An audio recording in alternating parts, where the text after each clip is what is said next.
ZEE5 ಇರುವಾಗ ನೀವು ನಿಮ್ಮ ನೆಚ್ಚಿನ ಶೋಗಳನ್ನ ಎಂದಿಗೂ ಮಿಸ್ ಮಾಡಿಕೊಳ್ಳುವುದಿಲ್ಲ. ಅದು ಸಂಪೂರ್ಣ ಉಚಿತವಾಗಿ. ಬ್ರೋ, ಹೇಗೂ ನನ್ನ ಮದುವೆ ಹತ್ರ ಬರ್ತಿದೆ.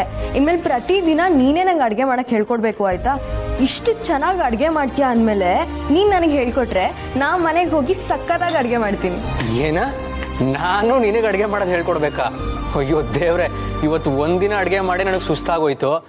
ಪ್ರತಿದಿನ ಬೇಜಾರಿಲ್ಲದೆ ಹೆಣ್ಮಕ್ಳು ಅದು ಹೇಗೆ ಅಡುಗೆ ಮಾಡ್ತಾರೋ, ನಿಜವಾಗ್ಲೂ ಅವ್ರು ಗ್ರೇಟ್.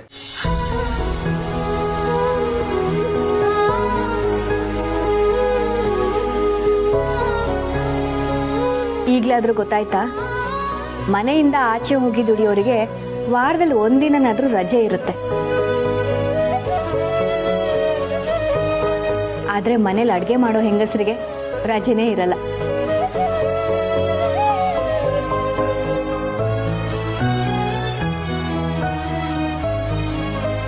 ಪ್ರತಿದಿನ ಮನೆ ಕೆಲಸಗಳು, ಪ್ರತಿದಿನ ಅಡುಗೆ ಕೆಲಸಗಳು ಅಷ್ಟು ಸಾಲದು ಅಂತ ಅದು ಬೇಕು ಇದು ಬೇಕು ಅಂತ ಕೇಳೋರು ಒಂದು ಕಡೆ ಆದರೆ, ಅದು ಚೆನ್ನಾಗಿಲ್ಲ ಇದು ಚೆನ್ನಾಗಿಲ್ಲ ಅಂತ ಕೊಂಕು ತೆಗಿಯೋರು ಇನ್ನೊಂದು ಕಡೆ.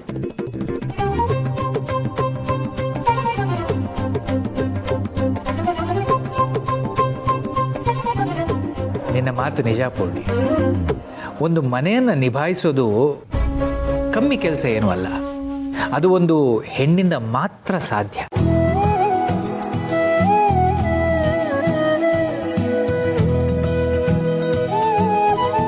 ಆ ಶಕ್ತಿ, ಆ ತಾಳ್ಮೆ, ಆ ಸಹನೆ ಇದೆಲ್ಲ ಇರೋದು ಒಂದು ಹೆಣ್ಣಿಗೆ ಮಾತ್ರ.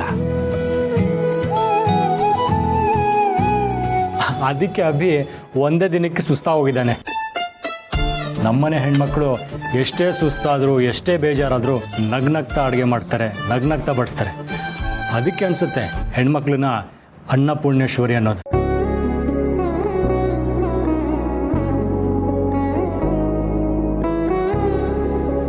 ಅನ್ನಪೂರ್ಣೇಶ್ವರಿನ ನಿಜಾನೇ ಬಿಡು. ಆದರೆ ಆ ಮಾತು ಎಲ್ಲ ಹೆಣ್ಮಕ್ಳಿಗೂ ಹೇಳೋದು ಕಷ್ಟ ಅಂತ ಅನಿಸುತ್ತಪ್ಪ.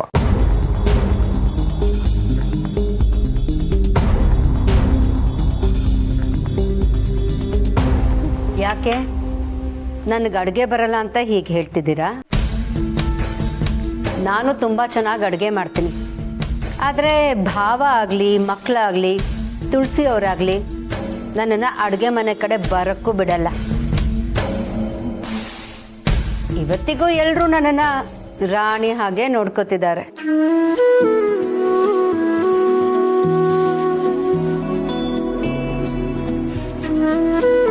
ಹೌದು ಶಾರ್ವರಿ, ಮನೆ ಜವಾಬ್ದಾರಿ ಅಂದ ತಕ್ಷಣ ಬರೀ ಅಡುಗೆ ಮಾಡೋದು ಮಾತ್ರ ಅಲ್ಲ.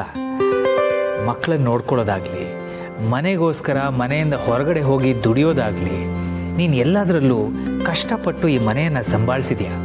ನೀನು ಕೂಡ ಈ ಮನೆಯಲ್ಲಿ ಮಹಾರಾಣಿ ಥರನೇ ಇರಬೇಕು. ಥ್ಯಾಂಕ್ಸ್ ಬಾಬಾ. ಅಂದಹಾಗೆ ನಾಳೆ ಮನೆಗೆ ಪುರೋಹಿತರನ್ನ ಬರೋಕ್ಕೆ ಹೇಳಿದ್ದೀನಿ. ನಿಧಿ ಮದುವೆಗೆ ಒಳ್ಳೆ ಮುಹೂರ್ತ ಯಾವಾಗ ಅಂತ ನೋಡೋರು ಹೇಳ್ತಾರೆ.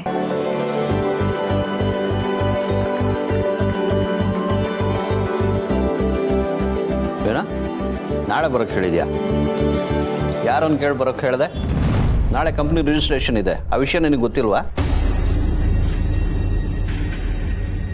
ಮಗಳು ಮದುವೆಗಿಂತ ಇವಳ ಹೆಸರಲ್ಲಿ ಕಂಪನಿ ಮಾಡೋದ್ರಲ್ಲೇ ದೊಡ್ಡ ಸಂತೋಷ ಇವ್ರಿಗೆ.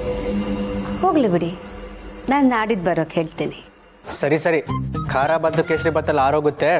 ಯಾರ್ಯಾರಿಗೆಲ್ಲ ಸೆಕೆಂಡ್ ರೌಂಡ್ ಬೇಕು ಕೈ ಎತ್ತಿ. ಫಸ್ಟು ಪ್ಲೇಟಲ್ಲಿರೋದೆಲ್ಲ ಖಾಲಿ ಮಾಡಿ, ಆಮೇಲೆ ಹಾಕ್ತೀರಿ.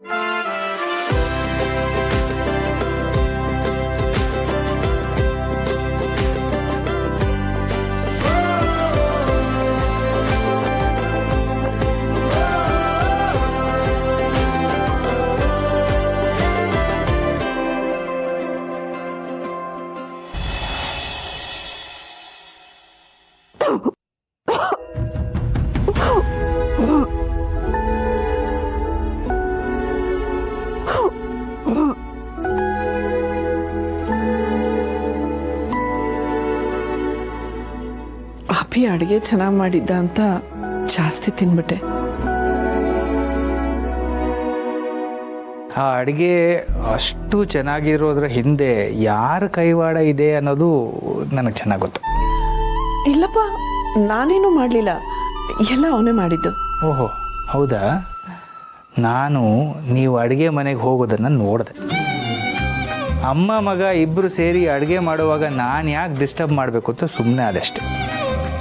ಅಯ್ಯೋ, ನೀವು ನೋಡ್ಬಿಟ್ರಾ? ಒಟ್ಟಿನಲ್ಲಿ ಹೀಗಾದ್ರೂ ಸರಿ, ನಾನು ನಿಮ್ಮ ಕೈಗೆ ಸಿಕ್ಕಾಕೋತೀನಲ್ವಾ? ನನ್ನ ಕೈಯಿಂದ ತಪ್ಪಿಸ್ಕೊಂಡು ಹೋಗೋಕ್ಕೆ ಸಾಧ್ಯನೇ ಇಲ್ಲ ತುಳಸಿಯವರೇ. ತಗೊಳ್ಳಿ ಈ ಮಾತ್ರೆ. ನೋಡಿ, ಈಗ ಸಿಕ್ಕಾಕೊಂಡೆ. ನನಗೆ ಮಾತ್ರ ಎಲ್ಲ ತೊಗೊಳಕ್ಕೆ ಇಷ್ಟ ಇಲ್ಲ ಮಾಧವ್ ಅವರೇ.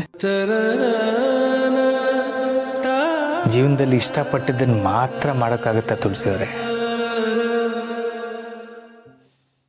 ಕೆಲವು ಸಾರಿ ಇಷ್ಟ ಇಲ್ದಿರೋದನ್ನು ಮಾಡಬೇಕಾಗತ್ತೆ.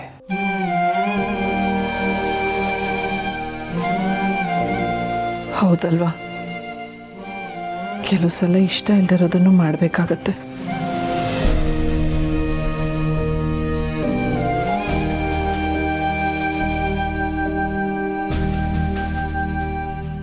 ಈ ಕುಡಿ ನನ್ನ ಹೊಟ್ಟೆಲಿರೋದು ಇನ್ನು 10 ದಿನ ಮಾತ್ರ ಅಲ್ವಾ ಮಾಧವ್ ಅವರೇ? ಮಾತ್ರ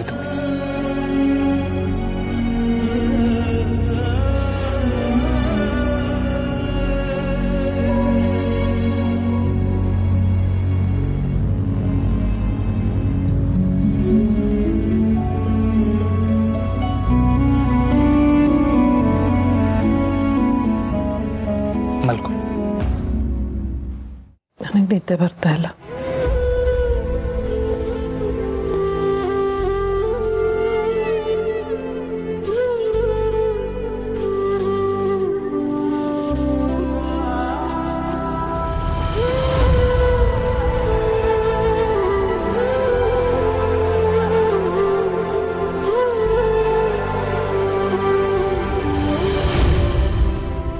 ಸಾರಿ ತುಳಸಿಯವರೇ, ಮಗು ತೆಗೆಸೋ ವಿಷಯದಲ್ಲಿ ನಿಮ್ಮ ಮನಸ್ಸಿಗೆ ಎಷ್ಟು ನೋವಾಗ್ತಿದೆ ಅಂತ ನನಗೆ ಗೊತ್ತು. ನನಗೂ ಮಗು ತೆಗೆಸೋಕ್ಕೆ ಇಷ್ಟ ಇಲ್ಲ. ಆದರೆ ಈಗ ನಮಗೆ ಮಗು ಆದರೆ ಮುಂದೆ ಆ ಮಗುಗೂ ತುಂಬ ತೊಂದರೆ ಆಗ್ಬೋದು ಅಂತ ಡಾಕ್ಟ್ರ್ ಹೇಳಿದ್ದಾರೆ. ಆ ಮಗುವಿನ ಹೆಲ್ತ್ ಸರಿ ಇಲ್ಲದೆ ಇರ್ಬೋದು, ಬೆಳವಣಿಗೆ ಆಗದೇ ಇರಬಹುದು, ಮೆಂಟಲಿ ಫಿಸಿಕಲಿ ತುಂಬ ಇಶ್ಯೂಸ್ಗಳಾಗ್ಬೋದು. ಇದಷ್ಟೇ ಅಲ್ಲದೆ ಮಗುನ ಉಳಿಸ್ಕೊಳ್ಳೋಕೆ ಹೋಗಿ ನಿಮ್ಮನ್ನು ಕಳ್ಕೋಬೇಕಾಗ್ಬೋದು. ಆಗಲ್ಲ ತುಳಸಿಯವರೇ, ನಿಮ್ಮನ್ನು ಕಳ್ಕೊಂಡು ನಾನು ಬದುಕಿರೋಕ್ಕೆ ಸಾಧ್ಯನೇ ಇಲ್ಲ. ಅದಕ್ಕೆ ಇಂಥ ನಿರ್ಧಾರ ತಗೊಳ್ಬೇಕಾಯ್ತು. ನನ್ನನ್ನು ಕ್ಷಮಿಸ್ಬಿಡಿ ತುಳಸಿಯವರೇ.